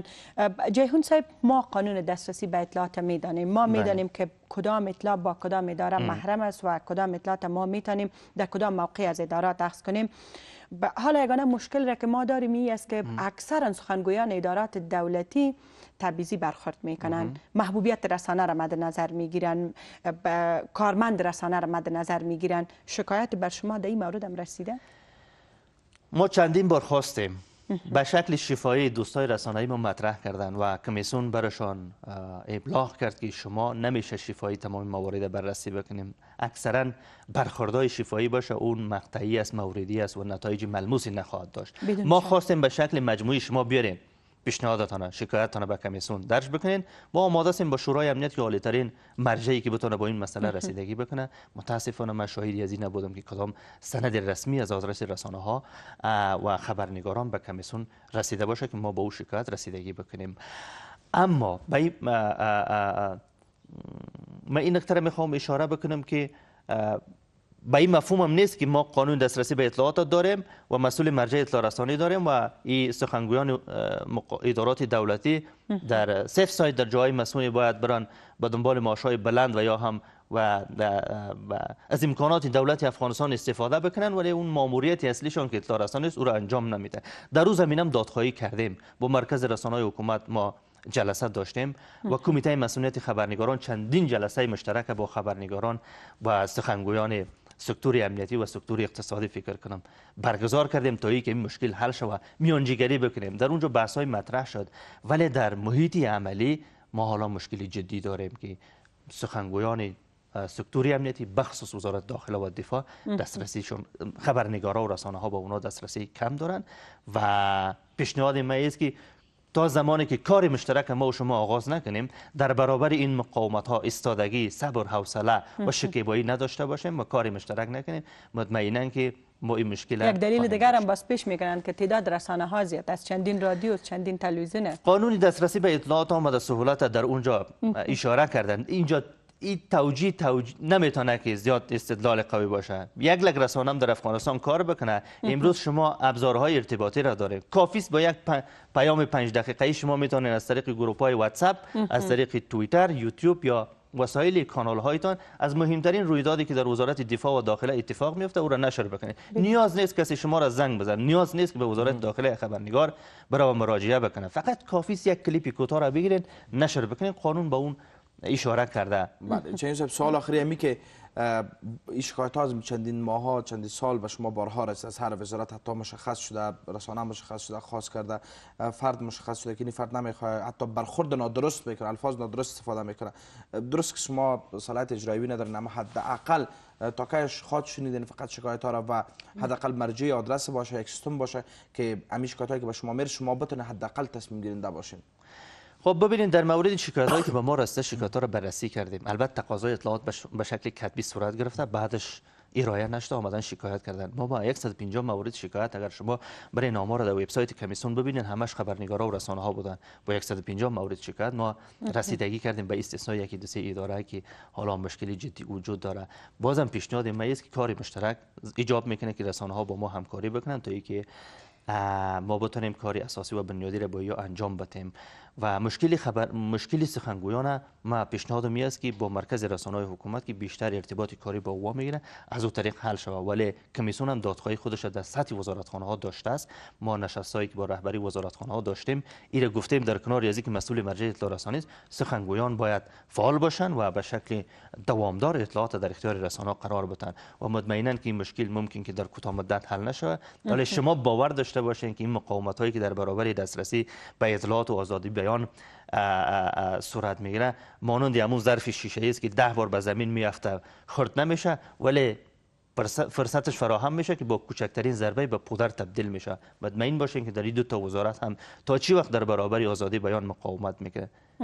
یک زمانی افکار عمومی یا را محاصره میکنه، دیگه اصلا مجال و فرصتی برای چنین یک پنهانکاری و مخفیکاری در ادارات دولتی وجود نمی داشته باشه. خدا کنه که یک روز برسم. جهون صاحب آنچه اگر از ما باقی مانده باشه میتونیم.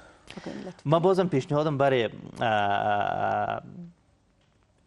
تمام شهروندان افغانستانی است که از حق دسترسی به اطلاعات برای پاسخگو ساختن و شفافیت ادارات دولتی از این حق استفاده بکنند و بیشترین استفاده کننده حق دسترسی به اطلاعات رسانه ها هستند، خبرنگارا هستند. از این حق استفاده بکنید تا اینکه ما شاهد یک جامعه مرفه باشیم. ولی شکی وجود نداره که رسیدن به مدارج بلند یک جامعه ایدال حوصله و شکیبایی، تلاش مشترک و مبارزه جدی. حالا در کشورهای پیشرفته اروپایی را شما فکر بکنید، همون دوره رنسانس و روشنگری، در اونجا تهدیدات بود، در اونجا کشتارها بود، در اونجا صدها فجایع دیگر در برابر همین نسل وجود داشت. مطمئن هستم که مسیری را که ما و شما گام برداشتیم در اونجا عقلانیت وجود داره و این مسیری است که حقانیت است و هیچ وقت باطل پیروز نیست.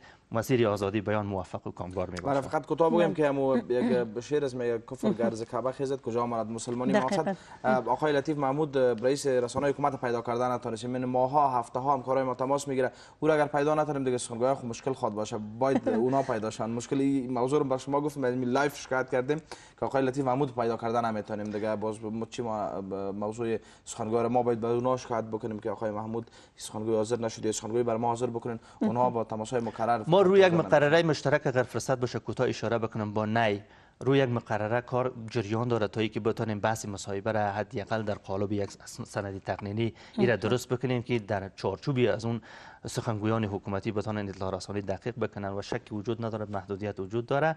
ولی پیشنهاد می است که کار مشترک با کمیسیون صورت بگیره. شما حداقل بتونین یک کتله را که مجموعه رسانه ها باشه با کمیسیون یک شکایتی حداقل درج شود به کمیسیون که ما به اساس از او بریم اقدام بکنیم با شورای امنیت ان شاء الله موږ له تاسو سره کور تشکر. ډیره زیاته مننه. بیرته راګرځو موږ سره پاتې شئ.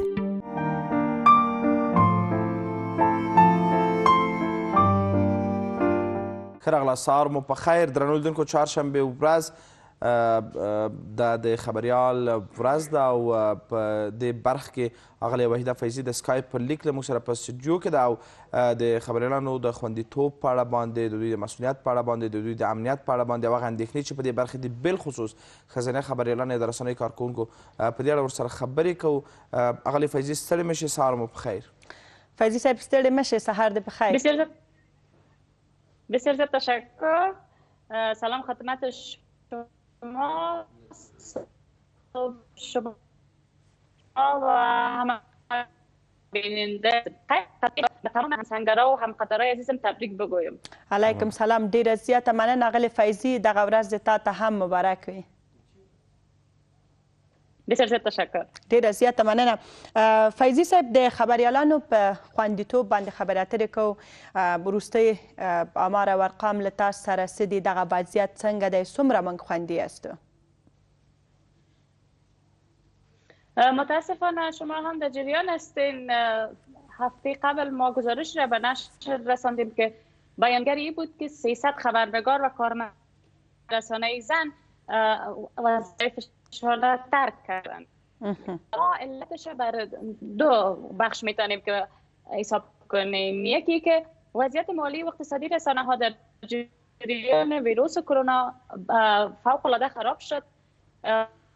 از اولی رسانه ها ضربه بسیار سنگینی را دید و بیشتر در این قسمت دخترها یا همزنایی که در رسانه کار میکرد متضرر شدند. در بخش دیگه ناامنی های اخیر، تهدیدات اخیر علیه جان خبرنگارا، ترورهای هدفمندانه، تمامش باعث شده که روحیه خبرنگارا را در جمع ضعیف بسازه. خانواده مجبور شدن که دخترایشان دیگه در رسانه نگذارن و یا هم اگر بگذارن بگن که خب یا آنلاین کار کو یا از خانه کار کو یا هم در بخشایی که مثلا سابق بودین نباش. بنابراین من فکر میکنم که وضعیت مثل 2 ماه یا 1 ماه وضعیت به مو شکل است، ادامه داره. در تازه ترین و در آخرین مورد شما در ننگرهار دیدین که 3 خبرنگار یا کارمند رسانه زن ما متاسفانه در یک حادثه از دست دادیم. بنابراین وضعیت ناامید کننده است متاسفانه و نیاز است که ما بیشتر با حکومت و نهادهای ملی و جامعه بین الملل در این مورد خواهی کنیم تا به یک نتیجه مطلوب و مثبت برسیم. بله اغلې فیضي، تاسو تر خپل مسؤلیت پورې څه کړي دي؟ مثلا یو بیلګه د یماس یواش هدف ګرځولو چې تر ننه پورې هم نه دغه کورنۍ ته چا څه ویلي او نه هم معلومات یې ورکړل او نه هم دغه کوم سکیورټي کمرې چې وې دغه انځورونه رسنۍ هغه ټیم سره شریک سوله. دې ته ورته جدي پیښې د ننګرهار په ګډون نورو ولایتونو کې شوي دي. وسلوال مخالفینو یا نورو ډلو هم مسؤلیت پر غاړه نه اخیستی، یو ډول مبهمې پاتې دي. یعنې څوک دي چې دا خبریالان وژني، له منځه یې وړي او حداقل زموږ کشفي استخباراتي ارګانونه په دې برخه کې څومره باید جوابدهي واوسي او دغه موضوعات له ولس او رسنیو سره شریک کړي؟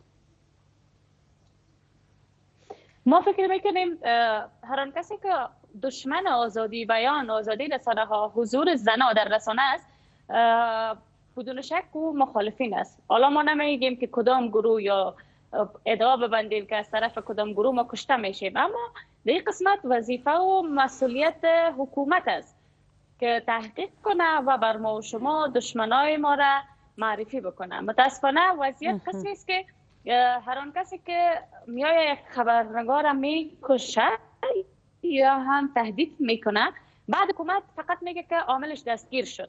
اما بعدها وقتی که ما تحقیق میکنیم، وقتی که میخوایم که خب نتایجش هم برای رسانه شریک ساخته شود، حکومت در این قسمت خاموش میباشه و یا هم بهانه‌های مختلفی میکنه که این در یک گروه بسیار زیاد بزرگ شامل است، اجازه بدین که ما تحقیق کنیم، بعدا نتایجش هم ما شریک میسازیم که همچون چیزی نبودم. در قضیه یماس یواش میخوایم یک کمک براتون روشنی بندازم که ما فعلا رویش تحقیق میکنیم به حد به بنبست ما روبرو شدیم که حتی خانوادهش، حتی دوستای نزدیکش حاضر با صحبت با ما نمیشه. بنان یک ترس ایجاد شده، یک وحشت ایجاد شده که اینا به خاطر از دست دادن دیگر عزیزایشان خاموش هستن و نمیخواین امروی ما معلومات شریک بسازن. بر ما که یک نهاد حامی هستیم، نه بلکه حتی به پارلمان افغانستان یک هیئت را تعیین کرده بود، در بانک رفته بودن که کمرا را حداقل چک کنن. شما باور کنین حتی بر از اونا همکاری صورت نگرفته بود، وکلای مردم بود و اونا وظیفهشان بود، یعنی میتونست از لحاظ قانونی و حقوقی بالای بانک فشار بیاره تا بتونه اسناد در اختیار از اونا قرار بده. اما در مجموع قضایایی که کلا مربوط خبرنگاری میشه امسال که حتی بالای خانه خبرنگار ما دیدیم که حمله صورت، حکومت در قسمت شریک ساختن اطلاعات مطلقاً ناکام است و نتونسته که قناعت ما را حاصل کنند. دقیقاً اغلی فایزی څو شیبې مخکې موږ د اطلاعاتو د لاسرسي د کمیسیون د عامه پوهاوي د برخې مسؤل هم په استودیو کې له ځان سره درلود. په خواشینۍ سره هغه موارد چې تیر کال موږ شاهدانو او د ځینو اداراتو لخوا رسنیو ته او د رسنیو کارکوونکو ته معلومات په وخت نه ورکول کېدل، دغه ستونزه اوس هم شته. اغلی فیضی د دغه ټولو ستونزو او موضوعاتو ترڅنګ خپلې کمیټې نه یادونه وکړئ چې په دې وروستیو کې د ښځینه خبریالانو یا هم د رسنیو د کارکوونکو د شغلي مسؤلیت یا هم هغه ستونزې چې دوی خپله پر رسنۍ کې دوی ورسره مخامخ کیږي کومې لاسته راوړنې لرئ؟ شما میفهمید که رویکرد یا پالیسی کاری ما قسمی است تا زمانی که خبرنگار با یک مشکلی که در داخل رسانه خود روبرو میشه او را نده شکایت رسمی درج نکنه، ما نمیتونیم بر از او کار کنیم. وقتی خبرنگار آمد شکایت رسمی بر ما درج کرد، قانونی برش وکیل مدافع بگیریم، مشاورتی که در دل خود دفتر است از لحاظ قانونی مشکلش بررسی کنیم و بعد بریم بعد داخل رسانهشان با مسئولینش صحبت کنیم. متاسفانه در سالی که گذشت 2020 اکثریت قضایایی که مربوط دخترها میشد از خود مربوط خود رسانه‌شان میشد، یعنی به معنی ازی که یا هم معاششان پرداخته نشده بود یا هم حق استعفا که یک حق قانونی یک کارمند است استعفاش منظور نمیشد و یا هم قرارداد نداشت. جالبتر از این که اگر قرارداد داشت به شدت خلاف قانون بود و کاملا به صاحب امتیاز یعنی طرف قرار گرفته بود با او. قسمی که شاید یک کارمند یک قرارداد امضا کرده بود، فقط ورق اخیرش امضا کرده بود، که در قبل از او چی نوشته شده بود با چی شرایطی اصلا کارمند در جریان نبود. و بدتر از او که هیچ کارمند بعضی رسانه‌ها اجازه زیر نداره که کاپی قرارداد خود داشته باشه که تمامش خلاف قانون است.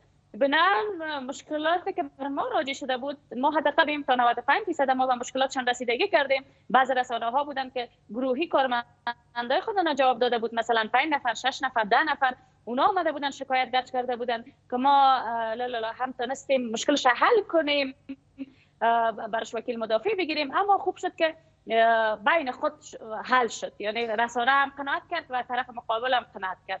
اما ما از خبرنگارای عزیز خود میخوایم زمانی که اونا میبینن که به یک قضیهشان رسیدگی نمیشه یا از مجرای قانونی ما اجازه و صلاحیت از اون نداریم که بتونیم پیش ببریم، خوب میشه که قضایشان به محاکم راجع کنن. ما همراهشان هستیم، اما امی فرهنگ مافیت دیگه خاتمه ببخشن خبرنگارای عزیز ما. بله اغلی فیضی په ټوله کې راځو د ښځینه خبریالانو ستونزو ته مخکې ما هم اشاره وکړله. په افغانستان کې ټول خبریالان له ستونزو سره مخامخ دي، بالخصوص ښځینه خبریالانې. کاري مسؤلیت هم وخت نه وخت نشته، مخکې مو اشاره ورته وکړله. یا په ځینو اودسونو کې مثلا امکان لري چې ښځینه خبریالانې کارکوونکي وځورول شي مثلا تر دې حده پورې. په دې اړه باندې داسې شکایت تاسو ته تر اوسه رسیدلی دی؟ ما خوشبختانه یک پالیسی به نام پالیسی منع آزار جنسی و تبعیض جنسیتی دخترها در رسانه ها ساختیم سال 2018 میلادی و به دسترس تمام خبرنگارا و رسانه های محترم قرار دادیم. متاسفانه ما نمیتونیم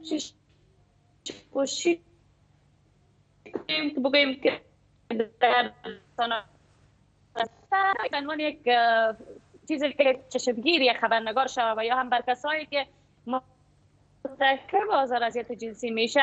حداقل ما قبلا قضایایی داشتیم که من نمیتونم با جزئیات مکمل امروز صحبت کنم در موردش، آمدن شکایتشان را درج کردن. در بعضی رسانه‌ها حتی کسایی که مرتکب آزار اذیت جنسی شده بود اونا توصیه دیدن، نظر به پلیسی ما شدن و از آنها شاهد هستم که کارمندشان اخراج کردن.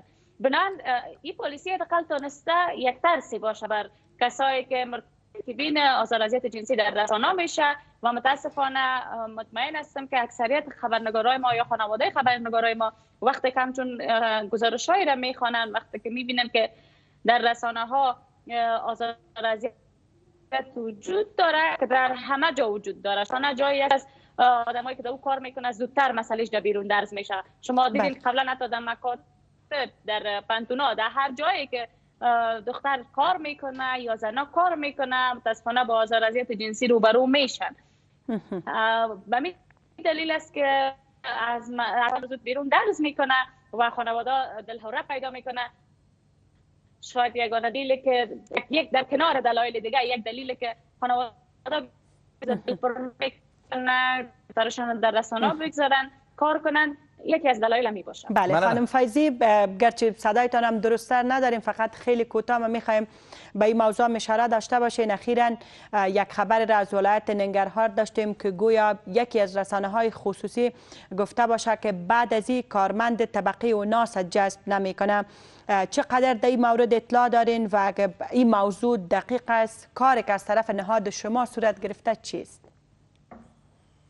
این مسئله مقطعی است به دلیل از اینکه سر از او رسانه چندین بار حمله صورت گرفته و فعلا به دلیل از اینکه وضعیت بتونن کنترل کنن و از کشتار و هدفمندانه دیگه کارمنداش جلوگیری کنه، به صورت موقت کارمندای زنه یا بانو را گفتن که شما در رسانه نبین تا زمانی که وضعیت دوباره کنترل نشه. اما اینکه گویا هیچ دیگه ما کارمند استخدام نمیکنیم یا هیچ دختر نمیتونه در اینجا کار کنه، در این مورد ما چنین خبری به دست نآوردیم. ډیر زیات مننه آقای فیضی، خوشحال اوسئ. بیرته راګرځو، موږ سره پاتې شئ.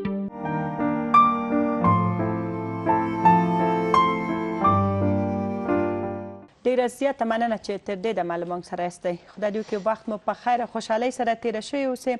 د خپرونې وروستۍ برخه ده د پوښتنې برخه. بله درنو لیدونکو، په دې برخه کې د اطلاعات فرهنګ وزارت له ادرسه د رسنیو پر وړاندې کوم مسؤلیتونه چې دي د رسنیو پر وړاندې د خبریالانو پر وړاندې خبریالان چې زموږ تاسو په منځ کې نشته او دې ته ورته ځینې نور کارونو باندې چې د خبریال یا د رسنۍ لپاره ترسره شوي دي یا باید ترسره شي خبرې کوو. ترڅنګ یې که چیرې فرصت و د راتلونکي نوروز جشن په اړه هم دا چې پروس کال د کورونا اندېښنې زیاتې ویلې، متاسفانه دغه مراسم نه ول سږ کال په بلخ کې ویل کېږي چې ډېر ښه آمادګي تیاری ورته نیول شوی دی. همداراز ځینې نور کارونه چې د اطلاعات فرهنګ وزارت لخوا ترسره بشي په دې خبرې کوو. د دغه وزارت ویاند ښاغلی صابر مومند را سره په سټوډیو کې مېلمه دی. مومند صاحب مننه. مومند صاحب ستړي کورمدان سلام تاسو ته درنو لیدونکو. علیکم سلام. ډیره زیاته مننه. مومند صاحب، نن د خبریالانو ورځ ده. د اطلاعات فرهنګ د وزارت له ادرس نه وایي چې هغه زموږ اتلان چې زموږ په منځ کې نشته، خدای دې هغوی مغفرت کړي. هغه کسان چې کار او فعالیت کوي دغه وزارت کومه ځانګړې خپرونه کوم څه د دوی لپاره لري؟ مننه. زه په پیل کې د خبریالانو کورنۍ ته د دوی فامیلونو ته، هغه خبریالانو چې په دغه تیر کال کې خپل خوږ ژوند د لاسه ورکړی دی د بیان د ازادۍ په لاره کې، دوی کورنیو ته د دغې ورځې مناسبت باندې تسلیت وایم د اطلاعات او فرهنګ وزارت په استازولۍ او هغه خبریالان چې په دې لاره کې اوس هم خپلې مبارزې ته ادامه ورکړې ده او دوام یې ورکړی دی، دوی ته مبارکي وایم او د دوی دغه ټینګ عزم او هوډ چې لري د دې د لا پیاوړتیا په هیله یو. د اطلاعات او فرهنګ وزارت یوه له مهمو دندو څخه د خپرونو او د خبریالانو پر وړاندې مسؤلیت دی. موږ د دغه تیر یو کال کې متاسفانه د بیان د ازادۍ شهیدان درلودل په بېلابېلو ولایتونو کې او دلته په مرکز کې.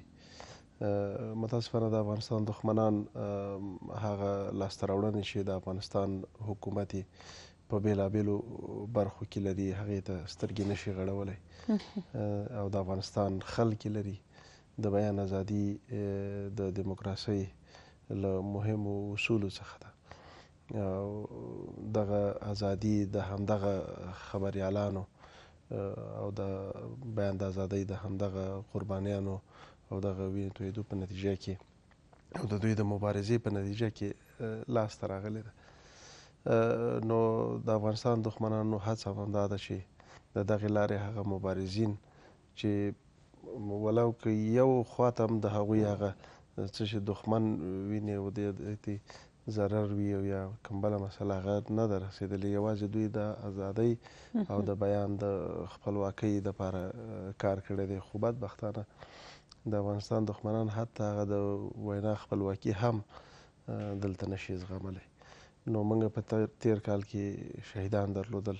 په تېر کال کې نه، البته دغه کال وروستیو ورځو کې یو، ځکه زه تېر کال وایم.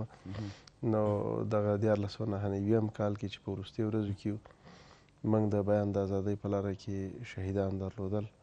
او یو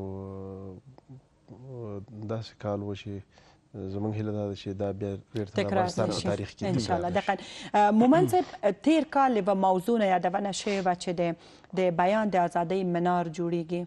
زه خو شخصا معلومات نه لرم دغه منار جوړ شو، جوړیږي، کارونه یې چېرته رسېدلي؟ دغه منار خپل هغه وروستی دغه کې دی، هغه د اطلاعات او فرهنګ وزارت یو ډېره مهمه ساحه چې هغه یو وزارت سره په څنګ کې د پولي باغ عمومي او د اطلاعات او فرهنګ وزارت سره په دغه منځ کې دا ډېر مهمه ساحه ده. د تاریخي نقطه نظره هم یو مطبوعاتي او تاریخي اصالت لري. نو همدغه سیمه کې جوړ شوی دی. په وروستیو کارونه ترسره کیږي. یوازې موږ دغه د ځای په اړه باندې او هغه تخنیکي مرستې تخصصي مرستې په اړه باندې په جریان کې یو، ولې نور ټولې رغنیزې چارې د کابل ښاروالي مخې ته وړي. هغه حد پورې چې د اطلاعات فرهنګ وزارت مسؤلیت د رسنیو د ستونزو د حل لپاره د خبریالانو څخه د درناوي موضوع، خبریالان چې زموږ تاسو په منځ کې نشته اوس، یا دې ته ورته نور مسؤلیتونه چې څومره توجه شوې ده؟ بلې، موږ په دغه وروستیو کې چې دغه پیښې وشوې، د اطلاعات او فرهنګ وزارت رهبرۍ 4 ځلې مطبوعاتي ناستې ترسره کړې او د خبریالانو غږ د یو حکومتي نهاد او د یو حکومتي ادرس څخه پورته شو. ګرچې د خبریالانو غږ د خدای په فضل سره خپله هم دومره لوړ دی او یو ځای ته رسیږي، خو دا ځل د حکومتي نهاد له ادرسه پورته شو. موږ د ملګرو ملتونو دفتر ته په کابل کې لیک واستو چې دوی په دوحه کې د هغه د روانو خبرو کې چې کوم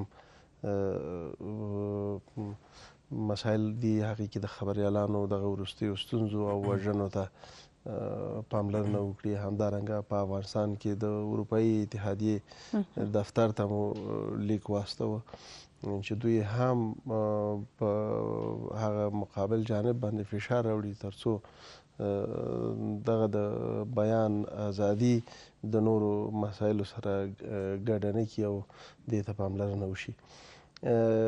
د رسنیو د کور سره او د بېلابېلو رسنیو چې خبریالان شهیدان شوي دي، وروستۍ پیښه په ننګرهار کې وه او تر ټولو وروستۍ پرون او تېره ورځ د زموږ خپله یو همکاره چې په نشراتو باندې د نظارت په ریاست کې کار کوه، هغه هم په دغه په وړمه ورځ په پیښه کې خپل ژوند د لاسه ورکړ.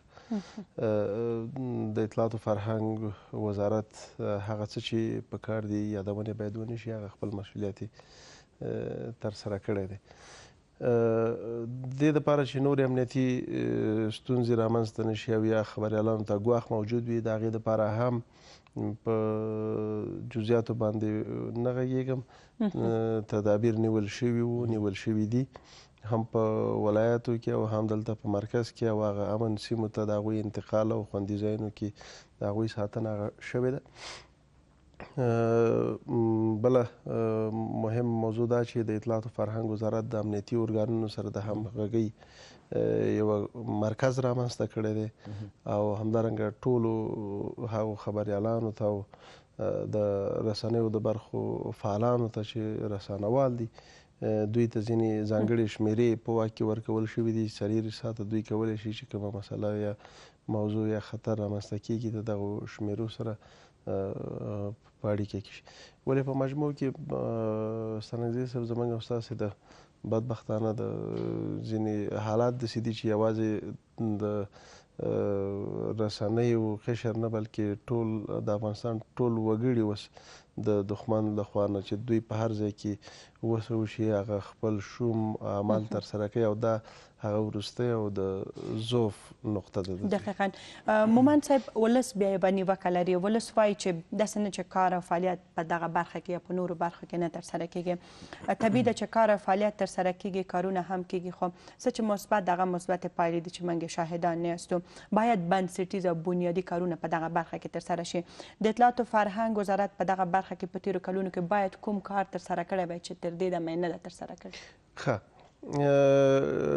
امنیتي برخه خو مونږ کوم اجرایي ځواک نه لرو. د اطلاعات فرهنګ وزارت د ملي امنیتي ځواکونو څخه په دې برخه کې حداقل هغه د معنویاتو په برخه کې مومند صاحب هغه موضوع ډېره مهمه ده. د قانون له مخې نه دلته د خبریالانو دپاره یو صندوق رامنځته شوی دی. د اطلاعات او فرهنګ وزارت اوس دغه صندوق چې پخوا و د هغې هغه مالي مسایل او موضوعاتو دپاره یو تفتیش باید وشي او د هغې نه وروسته یو مقرره باندې هم کار شوی دی چې څنګه باید په داسې حالاتو کې یا په اضطراري حالاتو کې دغه صندوق د خبریالانو سره مرسته وکړي. جلالت مآب جمهور رئیس د هغوی ته ځانګړې پیسې هغه صندوق ته ورکړې، نغدي مرسته یې ورسره وکړه. دویم د خبریالانو دپاره د ټولیزو رسنیو قانون خپل ټول حقوق هم مادي هم معنوي قانون وبخښئ حقوق تضمین کړي دي او د هغې یادونه د ټولیزو رسنیو په قانون کې په هر اړخیزه توګه باندې شوې. صحیح. مومند صاحب په وروستیو کې راځو دا چې تېر کال د کرونا اندېښنې وې او جشن نه و د نوروز هغه عنعنوي او دودیز جشن چې په بلخ کې کېږي او په نورو ولایتونو کې سږ کال څه تیاری نیول شوي دي او د اطلاعات فرهنګ وزارت د وروستیو کړنو؟ مننه. سږ کال د اطلاعات او فرهنګ وزارت د دغه جشن دپاره چې دا زموږ یو ملي او عنعنوي جشن دی، تاسې ورته وړاندې یادونه وکړه، ځانګړي تدابیر هم په مرکز کې او هم په ولایتونو کې نیولي دي. سږ کال به دغه جشن په بلخ کې په ډېرو شاندارو مراسمو سره ونمانځل شي. د اطلاعات او فرهنګ وزارت رهبرۍ ټولو 33 ولایتونو ته او د مرکز په شمول هدایت کړی دی چې دغه جشن په ځانګړو مراسمو سره ځانګړتیا یې دا ده چې موږ یو بلې پیړۍ او قرن ته داخلیږو. 1400 کال پیلیږي. په 1400 کال کې د نوروز د جشن څخه پیل او د کال تر وروستیو پورې د اطلاعات او فرهنګ وزارت په خپله د وزارت په اډانه کې 100 برنامې ډیزاین کړي دي، فرهنګي هنري برنامې دي چې دا به ترسره کیږي.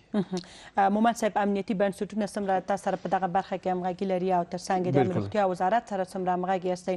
ځکه اوس هم کرونا ویروس یوه اندېښنه ده د هېواد د عامې روغتیا وزارت روغتیایي لارښوونې په پام کې نیول کیږي.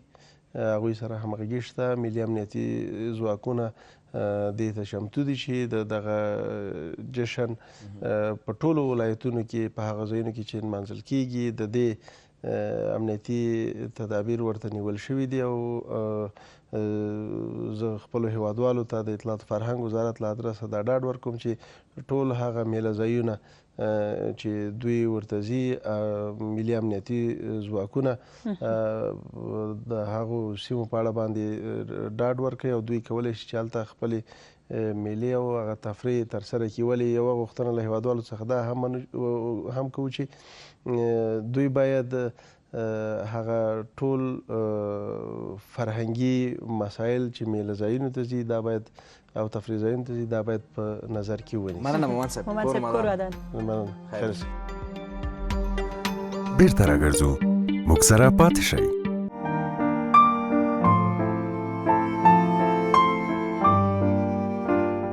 مننه چې تر دې دمه له موږ سره وئ. خدای دې وکړي له خپرونې نه مو خوند اخیستی وي. نن چهارشنبه ده، د هود د میاشتې 28مه نیټه د خبریالانو ملي ورځ.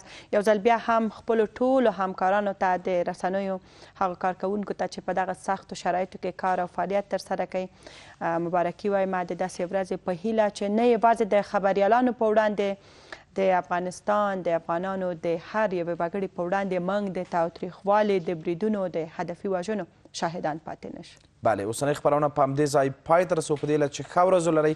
تر سبا پورې مو پاک الله امان. هر چېرته چې یاستئ خوشحاله اوسئ. ښه وخت. له لیدلو مو مننه.